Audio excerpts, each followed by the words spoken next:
мактаби таҳсилоташ забони русӣ ки аз оғози солҳои хониши 2022-2023 фаъолияти худро ба тозагӣ шурӯъ намуд, яке аз муассисаҳои наву замонавӣ дар шаҳри Турсунзода ва миқёси ҷумҳурӣ ба ҳисоб меравад. дар ин даргоҳ барои муҳассилин тамоми шароити муосири тадрис фароҳам аст.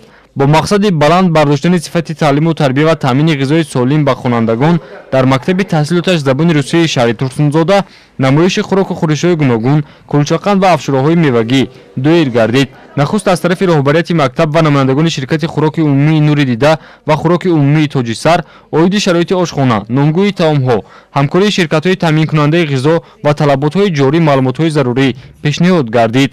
зимнан таъкид карда шуд ки ошхонаи мактаби таҳсилоташ забони русӣ ба талаботи замони муосир пурра ҷавобгӯ буда кормандони бо таҷриба ба кор ҷалб карда шудаанд.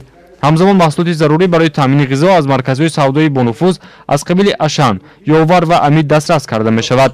дар ин баробар аснои вохӯрӣ бо волидайни хонандагон таъкид гардид ки сифат ва безарар будани таомҳо мунтазам аз тарафи мутахассисон санҷида мешавад. баъдан ба волидон имкон дода шуд то ки аз тамоми намуди ғизоҳои омода гардида тановул намоянд. имрӯз мактабҳое ки дар Тоҷикистон ҳаст, 5 мактаби русӣ аз ҳисоби ҳамин партнёрҳо, яъне ҳамкасбҳо хӯроки кӯдаконро таъмин карда ҳастем дар шаҳрҳои Душанбе, Хуҷанд, Фуло, Бохтар ва Турсунзода. ва имрӯз мо барои мактаби ба номи Миндилиев шаҳри Турсунзода барои фаҳмонда додан барои падару модарон хӯроки намунии ғизои солим барои кӯдаконро имрӯз яъне презентатсия озмоишро нишон додем. ва дар ин намоишгоҳ мо боз барои таноҳул кардан, яъне дегустатсия кардани падару модар ҳамон хӯроки солиме ки пешниҳод аз ҷониби мо гаштааст, имрӯз мо пешниҳоди падару модарон кардем.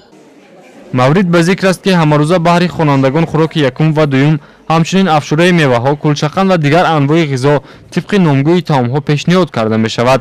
барои хонандагони синфҳои 1 то 4 таъмини ғизо ройгон буда, барои таълимгирандагони синфҳои болоӣ таъмини хӯрок аз ҳисоби волидайн сурат мегирад. падару модарони хонандагон баъд аз чашидани тамоми намуди таомҳо ва шириниҳо андешаи хешро роҷеъ ба таъми ғизоҳо ба таври зайл баён доштанд. Я представитель от 3 В класса, бабушка своего внука Сысоева Артема.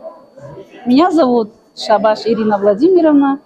Вот сегодня нас пригласили на дегустацию, столовую школьную. Вот, пришли, все красиво оформлено, все организовано, очень понравилось.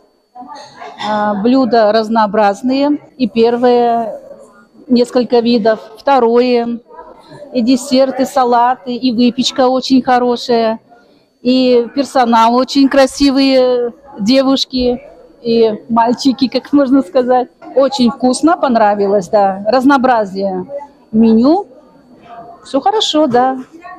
Так что надеемся, что в дальнейшем будет еще лучше. اوقاتش به حد بامزه، آشخانه تازه، من همه شرایط قانون قاعده‌اش کتی همه شرایط هست. маврид ба зикр аст ки ширкати хӯроки умумии Нури Дида ва хӯроки умумии Тоҷисар дигар муассисаҳои таълимии кишварро низ бо ғизои солим таъмин менамояд. тибқи иттилои роҳбарияти ширкати мазкур, онҳо ин таҷрибаро ба таври васеъ истифода бурда, аллакай дар ин самт ба як қатор дастовардҳои назаррас ноил гардиданд. ширкати мо дар бозори дохили Тоҷикистон хеле сол шуд аст, таҷрибаи калон дорад. персонале ки мо кор мекунем барои гузарондани маъракаҳои дипломатӣ, маъракаҳои тамоми стандарти байнаҷаҳонӣ ҷавобгӯ аст ва таҷрибаи калони кори ҳам дар хориҷа аст. мо дар давлати исломии Афғонистон таъмини нерӯҳои қувваҳои мусаллаҳи НАТО ISAF ки дар онҷо шуд, онҳоро хизмат мекардем ва дар Арабистони Саудӣ дар як рӯз 70,000 ҳоҷиёнро дар Макка дар вақти ҳаҷ қабул мекардем ва хӯрок медодем, хӯроки солим. ва ғайр аз ин имрӯз дӯстони мо, яъне ҳамшарикони мо аз Федератсияи Русия моро интихоб карданд, ширкати моро, ба хотире ки дар ин бозор бояд таҷрибаи корхона ва таҷрибаи балакии персонале ки дар ин ширкат ҳаст, онҳо санҷида буромаданд ва мо бо ин ҳамшарикони худ бо Институти отраслевой питания Федератсияи Русия ва Межрегиональной кейтеринговой компанияи Русия ҳамкории зичро пайдо кардем. дар муассисаи мазкур айни ҳол 960 нафар хонанда таҳсил менамояд. Шумораи омӯзгорон 60 нафар буда мутахассисони соҳибкасб ба кор ҷалб карда шуданд.